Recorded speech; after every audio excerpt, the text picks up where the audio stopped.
A warm welcome to our next class of botany today. So today we are going to study about crossing over, recombination and genetic mapping. So first today's topic we are going to study crossing over. Crossing over is a biological process, okay, that produce new combination of genes by interchanging the corresponding segments between the non-sister chromatids of homologous pair of chromosome. So here just you remember few words here. Crossing over is a biological process. Okay, in this what is happening? New combination of genes are produced. How they are produced? By interchanging of the corresponding segments between the non-sister chromatids of homologous pair of chromosome. So here you can see this diagrammatic representation here. The blue chromosome and the red chromosome, they are the homologous pair of chromosome. Homologous already we have studied. They are the same type of chromosome, but the source is different. One comes from the male parent, the other comes from the female parent. So here you can see two pair of homologous chromosome. You can see blue and the red. Now each chromosome has two identical structures, that is called as the chromatids. So each chromosome has two chromatids. So blue has two chromatids, red has two chromatids. So the two chromatids of one chromosome is called as sister chromatids. So blue, the two chromatids of blue is called as the sister chromatids. In the red, they are the sister chromatids. But the adjacent chromatids of the homologous chromosome, they are called as non-sister chromatids. So crossing over is taking place between the non-sister chromatids. So in the non-sister chromatids, the chromosomal segments are exchanged. Okay, as a result we get a new combination of genes. So here you can see in this diagrammatic representation. So here the first diagram you can see the pairing of homologous chromosome. In the next you can see these two homologous chromosome, they join at a region. Okay, these two non-sister chromatids, they join at a region. That region is called as chiasma. In the chiasma region, what will happen? The exchange of the chromosomal segment will take place. So you can see in the third diagram. So in the in the blue chromosome, there is a part of red chromosomal segment, whereas similarly in the red chromosome you can see a small segment of blue chromosome is present there. So here now what has happened? Already there was a gene combination there. The chromosome, there was an order of genes, but now when the exchange has taken place, what has happened? Already suppose you can see in the blue there are only the dominant genes, capital A, capital B genes are only present, and in the red we had the recessive genes small a, small b. Now after the crossing over, what has happened there? In the blue chromosomes you can find the capital A gene is present, as well as a one recessive B gene is also present there. Similarly in the recessive chromosome you can find there what is present, the other chromosome which is having the recessive genes, in that you can find one dominant gene is added up. So here what is happening? A new combination of gene is taking place. So this new combination is taking place by the biological process called as crossing over. Hope it is clear for you now. So crossing over is a biological process which takes place between the non-sister chromatids of homologous chromosome. As a result, we get a new combination of genes. So we'll move with the definition this and this paragraph here. So here, as we have studied again, crossing over is a biological process that produces new combination, interchanging the corresponding segments between the non-sister chromatids of homologous pair of chromosome. The term crossing over was coined by Morgan in the year 1912, and it takes place during the packeting stage of prophase 1 of meiosis. We know meiosis is a cell division which takes place during the gamete formation. Okay, in meiosis we have studied it has two stages, meiosis 1, meiosis 2. In meiosis 1 there are four stages: prophase 1, metaphase 1, anaphase 1, telophase 1. In that meiosis 1 have 5 substages. So what are the 5 substages? Already we have studied in the previous classes: leptotene, zygotene, pachytene, diplotin, dikinesis. So here in the first stage, that is the leptotene, we have studied what will happen. The chromosomes will uncoil, they will assume the structure of the chromosome, it will be condensed. Okay, next in the zygote in stage, what is happening? Pairing of the homologous chromosome. So to same type of chromosome from two different parents, they will come and arrange themselves in the zygote in stage. And the third stage, packet-in only, what is happening? The crossing over is taking place. So here we have studied crossing over takes place in meiosis 1, prophase 1. In prophase 1, it is in the packet-in stage. So usually crossing over occurs in germinal cells during gametogenesis. That gametogenesis means during the gamete formation. So it is called as meiotic or germinal crossing over. It has universal occurrence and has great significance. So it is found in all the organism and it is very important. Rarely crossing over occurs in somatic cells. Somatic cells, the body cells, during mitosis. So as we know, in the somatic cells we have the mitosis cell division. So if the crossing over takes place in the somatic cells, it is called as somatic or mitotic crossing over, and this is a very rare process. Next, we are going to study about the mechanism of crossing over. So in the mechanism of crossing over is a precise process, includes 4 substages. They are synapsis, tetrad formation, crossing over and terminalization. So mechanism of crossing over, 4 stages are there: synapsis, tetrad formation, crossing over and terminalization. So let's see the first stage, that is synapsis. Intimate pairing between the two homologous chromosomes is initiated during the zygote stage of prophase 1 of meiosis 1. So as we already studied, in the synapsis, what is happening? Pairing of the homologous chromosome takes place. So as we studied, pairing of the homologous chromosomes takes place when? In the zygote stage of prophase 1 of meiosis 1. Homologous chromosomes are aligned side by side. That is, the homologous chromosomes, they lie side by side in a pair of homologous chromosomes, and they are called as bivalents. So the homologous chromosome from two different sources, they align themselves side by side, and this arrangement is called as bivalent. This pairing phenomena is called as synapsis or syndesis. So clear for you? So synapsis is nothing but the pairing of homologous chromosome. It takes place during the zygote of prophase 1 of meiosis 1. Since the two homologous chromosomes, they lie side by side, this condition we call it as a bivalent, and this phenomena we call it as synapsis or syndesis. Now here it is 3 types of synapsis is possible. First one is procentric synapsis, second pro-terminal synapsis, third one is random synapsis. So procentric synapsis. So here if the pairing of the homologous chromosome starts from the middle of the chromosome, starts from the middle of the chromosome, pairing starts from the middle, then it is called as procentric synapsis. If this pairing starts from the terminal region, telomere, we know it is the tip of the chromosome. Telomeres are present in the tip of the chromosome. So if the pairing starts from the telomeres, then we call it as pro-terminal synapsis. If the pairing starts anywhere in the length of the chromosome, then we call it as random synapsis. Is it clear for you, children?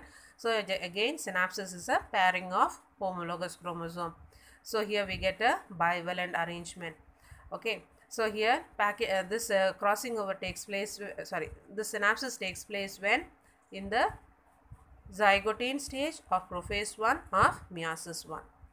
So here 3 types of synapsis is possible, either procentric, that is starts from the center towards the end of the chromosome, or pro-terminal, that is from the telomere region, that is the terminal region of the chromosome to the center, or from the random synapsis, anywhere along the length of the chromosome this pairing will start, then it is called as random synapsis. So this is the first stage of crossing over.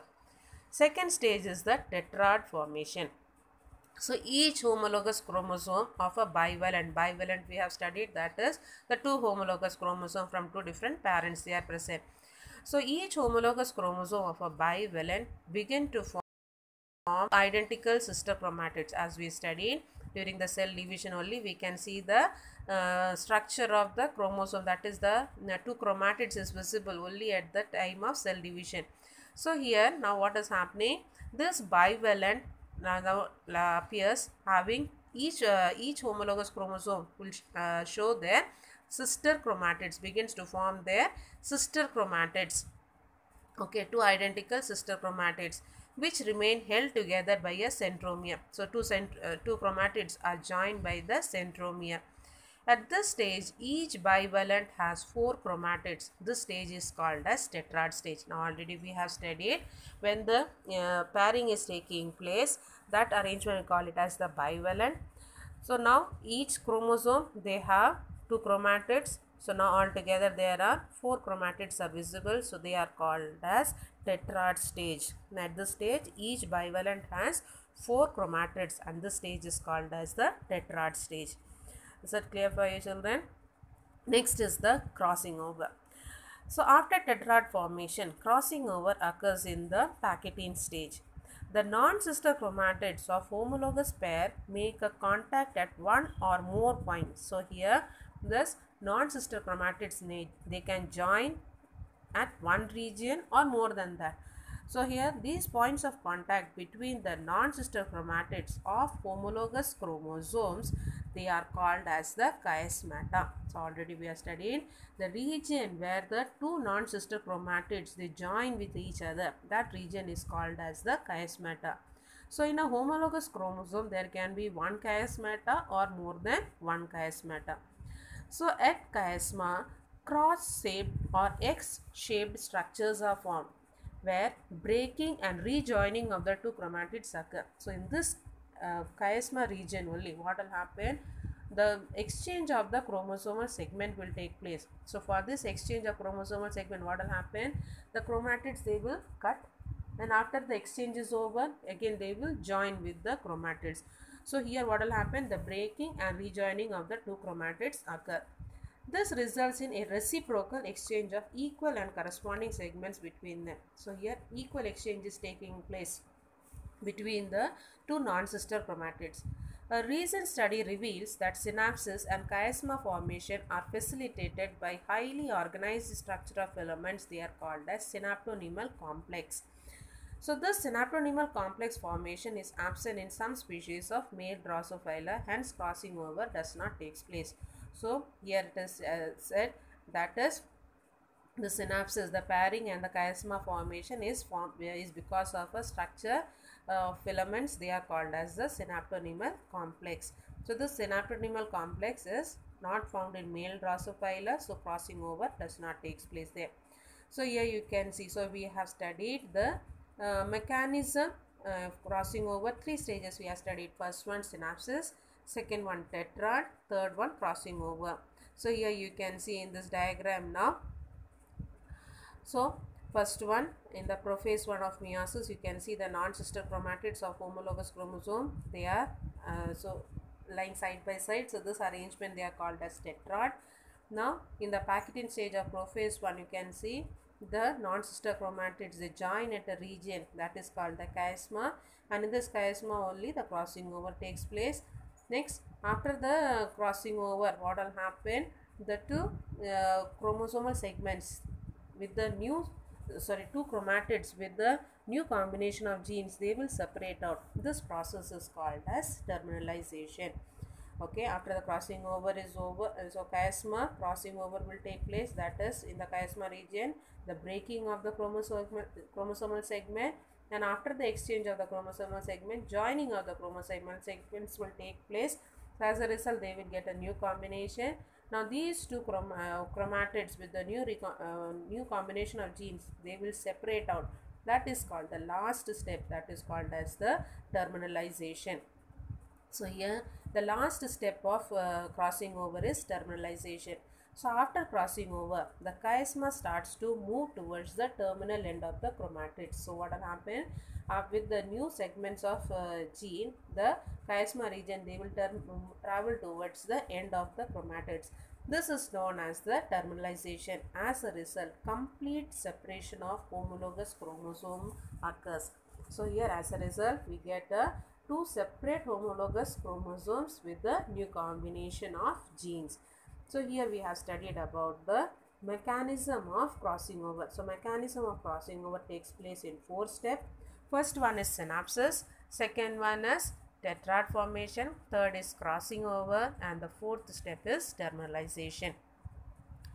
Next, we are going to study about types of crossing over. Though this topic is not there for biobotany children, just a small topic, we'll just cover it and move to the next topic. Types of crossing over. So here, depending upon the number of chiasmata formed, crossing over may be classified into three types. So crossing over, they are classified into three types based on the number of chiasma. So chiasma, again we know what is that, the region where the two chromosomal segments of the non-sister chromatids they will join. So if only one chiasma is present, then it is called as single crossover. So single crossover, that means formation of single chiasma and involves only two chromatids out of the four. So only one chiasma is present means only the two non-sister chromatids they will join. Clear? Next is the double crossover. So formation of two chiasma and involves two or three or all the four strands. So here now second type of crossover is double crossover. So here two chiasmas formed there. So here when two chiasma is formed, so it may involve either between the two chromatids, two non-sister chromatids, or between the three or all the four are involved in the crossing over. Next is the multiple crossover. So here formation of more than two chiasma. So many chiasmas are formed there, chiasma regions are formed there. So crossing over frequency is extremely low here. Is it clear for you children? So this is about the crossing over we have studied, and the what is crossing over we studied, mechanism of crossing over we studied, and next we studied about the types of crossing over. So depending on the number of chiasma, they are classified into single crossover, double crossover and multiple crossover. Now let's study a very important topic, importance of this crossing over. What is the necessity of this crossing over? Now crossing over occurs in all organisms like bacteria, yeast, fungi, higher plants and animals. Plants and animals. Now this, as we have already studied, this crossing over is an universal process. So importance of crossing over, as we have studied, first one, exchange of segments lead to the new gene combination, okay, which plays an important role in evolution. As we have studied, exchange of chromosomal segment is taking place. As a result, what will happen? New combination of genes are present there. So this leads to the evolution. So crossing over leads to the evolution. Next, studies of crossing over reveal that the genes are arranged linearly on the chromosomes. So here next we are going to study, that is the now by this crossing over we are able to know that the genes are arranged in a linear pattern on the chromosome. Next we are going to study the next importance of crossing over. Genetic maps are made based on the frequency of crossing over. So depending on the number of crossing over, genetic maps are plotted. Next, crossing over helps in to understand the nature and mechanism of gene action. So here, so it is helping us to know the role of the genes in the chromosome. What function, what is the action of the gene in a chromosome. So that is also able to be understood with the help of this crossing over. Next, it is useful if a useful new recombination is useful new combination is formed, it can used in plant breeding. So if here this gene combination is new combination is useful, so it can be used in plant breeding. So if the suppose the gene combination results in high yield, that means it is beneficial in plant breeding. So with this we have completed with the crossing over. Next we are going to move with the next topic, that is recombination. So hope it is clear for you what is crossing over, mechanism of crossing over, next the types of crossing over and its importance. Next we are going to study about recombination. So as we have studied, when the crossing over is taking place, so this results in the new combination of genes. So recombination, crossing over results in the formation of new combination of characters in an organism. As we know, each genes control one character. So here this is resulting in a new combination of characters in an organism. In this, segment of DNA are broken and recombined to produce a new combination of alleles. This process is called as recombination. Okay. Next year you are going to study about the calculation of recombination frequency. Some portions is being removed for the biobotany children. So for pure science I will posting separate video. Now here calculation of recombination frequency. So percentage of recombinant progeny in a cross is called as recombination frequency. In the previous class also we studied, previous topic also we studied how to calculate the recombination frequency. So here how to calculate we are going to study here. So the percentage of recombinant progeny in a cross is called as recombination frequency. The recombination frequency is calculated by using the formula. The data is obtained from the alleles in coupling configuration. So here based on the coupling configuration and data, we are calculating the recombination frequency. I will recall the coupling configuration. In that we studied, we got parental types and that is 44 each. Okay. Next recombinant types we got at 6 each. Okay, so here that is total number of offsprings 44 plus 6 plus 6 plus 44. So total number of offsprings produced were 100. I think you remember in the previous class in the linkage we studied the cis configuration and trans configuration. So cis configuration is called the coupling we studied. So in the coupling we got the progeny is 44 is to 6 is to 6 is to 44. That is the progeny, total number of plants we studied, type of plants. So here the total number of offspring here it is said to be 100. Next, number of recombinants. So in that we studied 44 was the parental type. Okay, two parental types 44 plus 44, they were the parental types. Now here we are calculating only the recombination frequency. So here only the recombinants will be taking. So how many recombinants we got? 6 plus 6.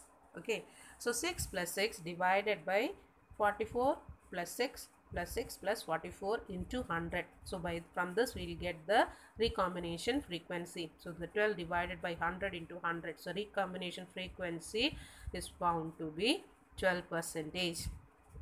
So clear children? So this is the recombination. So recombination is what? The crossing over involves the exchange of the segments between the non-sister chromatids. As a result we get a new combination of genes. This is called the recombinants. So here as a result of recombination what will happen? The characters also changes. The character of the organism also changes. So recombination frequency, how to calculate we have studied. That is number of recombinants divided by number of total offsprings into 100. Next topic we are going to study is about the genetic mapping. Now genes are present in a linear order along the chromosomes. So there are many evidence regarding the linear arrangement of genes in the chromosome. They are present in a specific location that is called the locus. So here the diagrammatic representation of position of genes and related distance between the adjacent genes is called as genetic mapping. So underline that. So diagrammatic representation of the position of genes and the related distance between the adjacent genes is called as genetic mapping. Now it is directly proportional to the frequency of recombination between them. So here genetic mapping is directly proportional to the frequency of recombination between them. It is also called as linkage map. The concept of gene mapping was first developed by Morgan student Alfred H. Sturtevant in 1913. It provides clues about the genes lies on the chromosome. So here what is genetic mapping? It is the diagrammatic representation of position of genes and the related distance between the adjacent genes. It's called the genetic mapping and it is directly proportional to the frequency of recombination. Okay. Now map distance. The unit of distance in a genetic map is called a map unit. The distance in the unit of distance. The genetic map is represent, the unit used for this genetic map is map unit. 1 map unit is equivalent to 1% of crossing over. So 1 map unit is equal to 1 crossing over. 1 map unit is also called as centimorgan. So 1 map unit is also called as centimorgan. Centimorgan represented by small c and capital M. Okay. So centimorgan in honor of T.H. Morgan. 100 centimorgan is equal to 1 morgans. For example, a distance between A and B gene is estimated to be 3.5 map units. So here you can see the location of the 4 genes is given there A, B, C, D. The distance between A and B gene is found to be 3.5 map units. Okay, so this, as we have studied, 1 map unit is equal to 1 centimorgan. So it is said 3.5 map units is equal to 3.5 centimorgans, or if we say the frequency, what will say 3.5% or 0.035 recombination frequency between the genes. So map distance unit is map unit. 1 map unit is equal to 1 centimorgan. Okay, so here distance between the genes we can represent it by the map units. 1 map unit is example is given here. Now genetic maps can be constructed from a series of test cross or pairs of genes called 2-point cross, but this is not efficient because double crossover is missed here. So here this genetic map, as we have already studied, it is based on the test. Clear? Now we are going to study about the significance of this genetic map or uses of the genetic mapping. Now it is used to determine the gene order. So with the help of this gene mapping, we will be able to understand what is the location of the genes. So A gene is present in which place, B gene is present in which place. So what is their order, whether it is A, B, C, D order or A, C, B, D order. What is the location of the gene, or we can identify the position. So it is used to determine the gene order, identify the locus of a gene and calculate the distance between the genes. So already we have studied with the previous example we studied. So in the distance between A and B gene we have studied, it is 3.5 map units. So here we are able to understand the order is after A only the B gene is present. So this is the order we are able to know. Next, the locus, that is the distance, the position of the gene, where the gene is present and what is the distance is present there. So order, position and distance of the gene can be understood with the help of genetic mapping. They are useful in predicting the results of dihybrid and trihybrid crosses. So with the help of the order of the gene, we can say what will be the progeny, what will be the result of the dihybrid or trihybrid process. Next, it allows the geneticists to understand the overall genetic complexity of particular organism. So here the complexity of the organism can also be understood with the help of the genetic mapping. This is the 3 significance or 3 uses of this genetic mapping. So first one, we are able to identify the order, the locus and calculate the distance. Next, we are able to predict the results of the dihybrid and trihybrid crosses. Next, understand the overall genetic complexity of a particular organism. With this, we complete the 3 topics thought of completing today. So here next class we will continue with the next topic. Thank you, children.